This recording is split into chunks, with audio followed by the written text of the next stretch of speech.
Assalamualaikum warahmatullahi wabarakatuh. Perkenalkan, nama saya Rifal Banza dengan NIM C1 Channel 21276. Di sini saya akan menjelaskan materi tentang sejarah dan pemikiran akuntansi Islam. Dengan mata kuliah akuntansi syariah dosen pengampu Bapak Wirmi Eka Putra, SE MSI. Nah, masuki pembahasan pertama yaitu tentang perkembangan awal akuntansi. Nah, akuntansi yang kita kenal sekarang diklaim berkembang dari peradaban Barat sejak Luca Pacioli. Padahal, apabila dilihat secara mendalam dari proses lahir dan perkembangannya, terlihat jelas pengaruh keadaan masyarakat atau peradaban sebelumnya, baik Yunani maupun Arab Islam. Perkembangan akuntansi dengan domain aritmatik kualitinya sangat ditopang oleh ilmu lain khususnya aritmatik, algebra, matematik, algoritma pada abad ke-9 Masehi. Ilmu ini lebih dahulu berkembang sebelum perkembangan bahasa. Ilmu penting ini ternyata dikembangkan oleh filsuf Islam yang terkenal yaitu Abu Yusuf Yakub bin Ishaq Al-Kindi yang lahir pada tahun 801 Masehi, juga Al-Kitri dan Al-Hawarizmi yang merupakan asal kata dari algoritma. Algebra juga berasal dari kata Arab yaitu aljabar. Nah, untuk materi selanjutnya yaitu sejarah akuntansi. Akuntansi merupakan salah satu profesi tertua di dunia. Dari sejak zaman prasejarah, keluarga memiliki perhitungan tersendiri untuk mencatat makanan dan pakaian yang harus mereka persiapkan dan mereka gunakan pada saat musim dingin. Walaupun akuntansi sudah ada sejak zaman prasejarah, saat ini kita hanya mengenal Luca Pacioli dan sebagai bapak akuntansi modern. Luca Pacioli adalah seorang ilmuwan dan pengajar di beberapa university yang lahir di Italia pada tahun 1445. Ia merupakan seorang yang dianggap menemukan persamaan akuntansi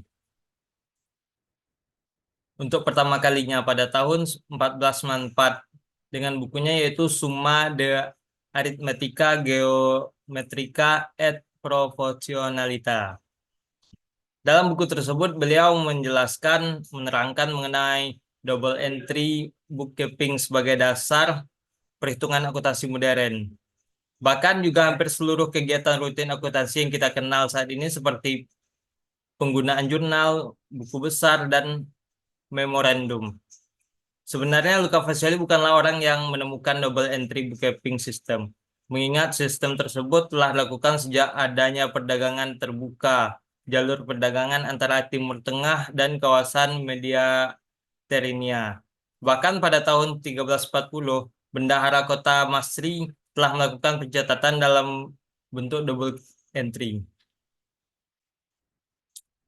Nah, selanjutnya itu perkembangan akuntansi syariah.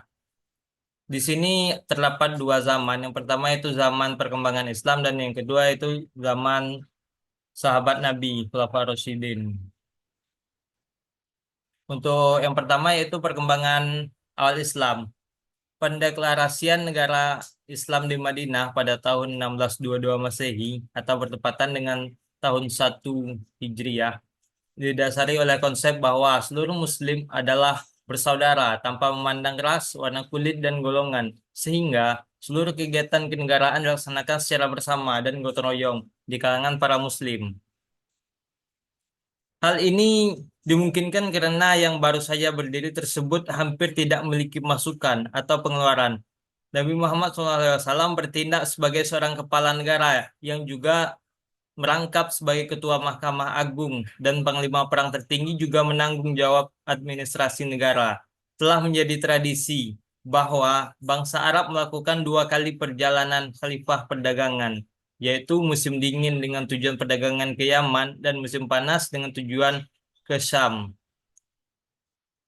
Dalam perkembangan selanjutnya, ketika ada kewajiban membayar zakat dan urs, yaitu pajak pertanian dari Muslim, dan perluasan wilayah sehingga dikenal adanya jizyah, pajak perlindungan dari non-muslim, dan kharaj, pajak hasil pertanian dari non-muslim, maka Rasulullah SAW mendirikan Baitul Mal pada awal abad ke-7. Nah, untuk zaman yang selanjutnya itu zaman 4 khalifah. Yang pertama yaitu zaman Abu Bakar As-Siddiq. Pada zaman pemerintahan Abu Bakar As-Siddiq, pengelolaan Baitul Mal masih sangat sederhana, di mana pemerintahan dan pengeluaran dilakukan secara seimbang, sehingga hampir tidak ada sisa. Yang kedua yaitu zaman Umar bin Khattab. Pada zaman pemerintahan Umar bin Khattab, sudah dikenal dengan istilah diwan, yaitu tempat di mana pelaksana duduk bekerja dan di mana akuntansi dicatat dan disimpan yang berfungsi untuk mengurusi pembayaran gaji. Khalifah Umar menunjukkan bahwa akuntansi berkembang dari suatu lokasi ke lokasi lain sebagai akibat dari hubungan antar masyarakat. Selain itu, Baitul Mal sudah diputuskan di daerah-daerah taklukan Islam. Yang ketiga yaitu Utsman bin Affan. Pada masa pemerintahan Khalifah Utsman bin Affan, Khalifah Utsman memperkenalkan tentang istilah Kitabat Ar-Rasul Wasir, yaitu berarti memelihara pencatatan rahasia. Dalam hal pengawasan pelaksanaan agama dan moral, lebih difokuskan kepada muhtasib, yaitu orang-orang yang bertanggung jawab atas lembaga Al-Hisbah. Misalnya, eh, mengenai timbangan, kecurangan, dan dalam penjualan. Orang yang tidak banyak hutang dan juga termasuk ke dalam perhitungan ibadah, maka termasuk memeriksa iman. Dan juga masih banyak yang lain yang termasuk perhitungan atau sesuatu ketidakadilan di dunia ini untuk semua makhluk. Yang terakhir yaitu Khalifah Ali bin Abi Thalib. Pada masa pemerintahan Khalifah Ali, yaitu adanya sistem administrasi Baitul Mal yang difokuskan pada pusat dan lokal yang berjalan baik, seperti surplus pada Baitul Mal dibagikan secara profesional sesuai dengan ketentuan Rasulullah SAW. Adanya surplus ini menunjukkan bahwa proses pencatatan dan pelaporan berlangsung dengan baik. Khalifah Ali memiliki konsep tentang pemerintahan, administrasi umum, dan masalah-masalah yang berkaitan dengannya secara jelas. Konsep tersebut lebih dijelaskan dalam surat yang ditunjukkan kepada Malik Astar bin Harith. Surat ini menggambarkan kebijakan terhadap konsep-konsepnya yang ditiru secara luas dalam administrasi publik.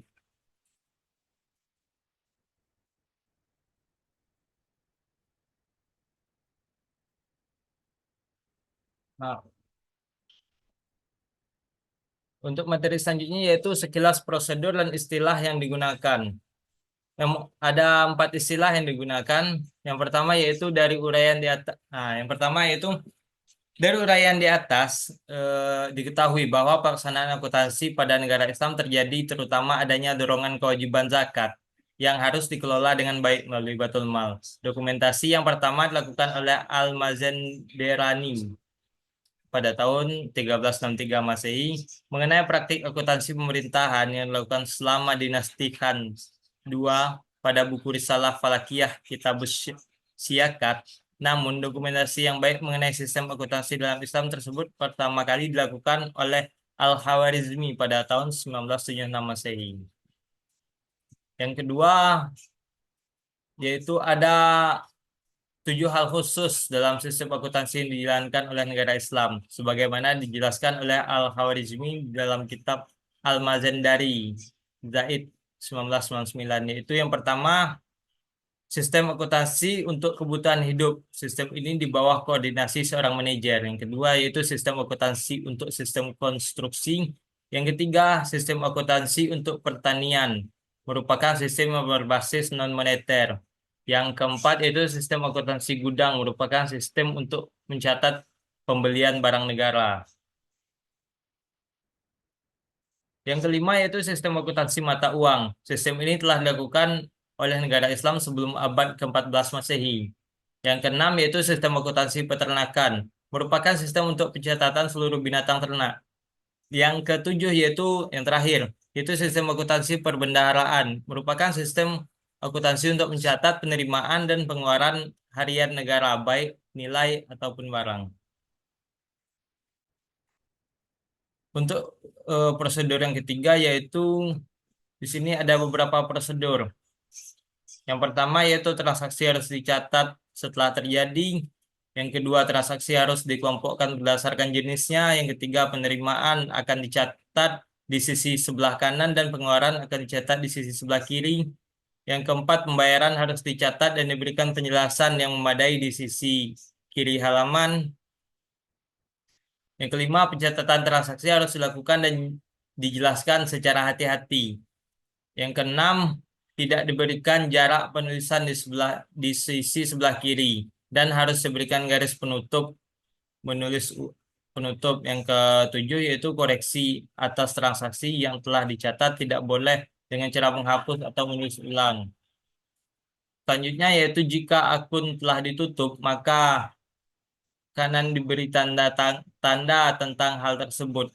Selanjutnya yaitu seluruh transaksi yang dicatat di buku jurnal akan dipindahkan pada buku khusus berdasarkan pengelompokan transaksi. Selanjutnya, orang yang melakukan pencatatan untuk pengelompokan berbeda dengan orang yang melakukan pencatatan harian.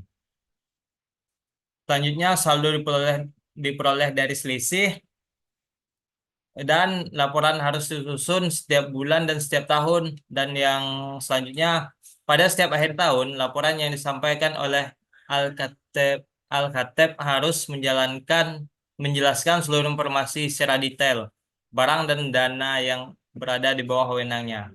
Yang terakhir yaitu laporan tahunan yang disusun oleh Al-Khatib akan diperiksa dan dibandingkan dengan tahun sebelumnya dan akan disimpan di Dewan Pusat. Nah, materi selanjutnya itu hubungan akuntansi modern dan akuntansi Islam. Hubungan antara akuntansi modern dan akuntansi syariah dilihat dari perdagangan Italia dan perdagangan Muslim. Bahwa akuntansi modern diperoleh dari Luca Fascioli. Hubungannya yaitu beberapa hubungan dengan perdagangan Muslim. Selain itu, Daulah Abbasiyah juga mengembangkan sistem akuntansi yang cukup maju dan dijadikan bahwa kaum Muslim turut dalam pengembangan akuntansi modern. Mungkin sekian materi yang dapat saya sampaikan pada hari ini. Lebih dan kurang, mohon maaf. Billahi taufiq wal hidayah. Assalamualaikum warahmatullahi wabarakatuh. Selamat menjalankan ibadah puasa.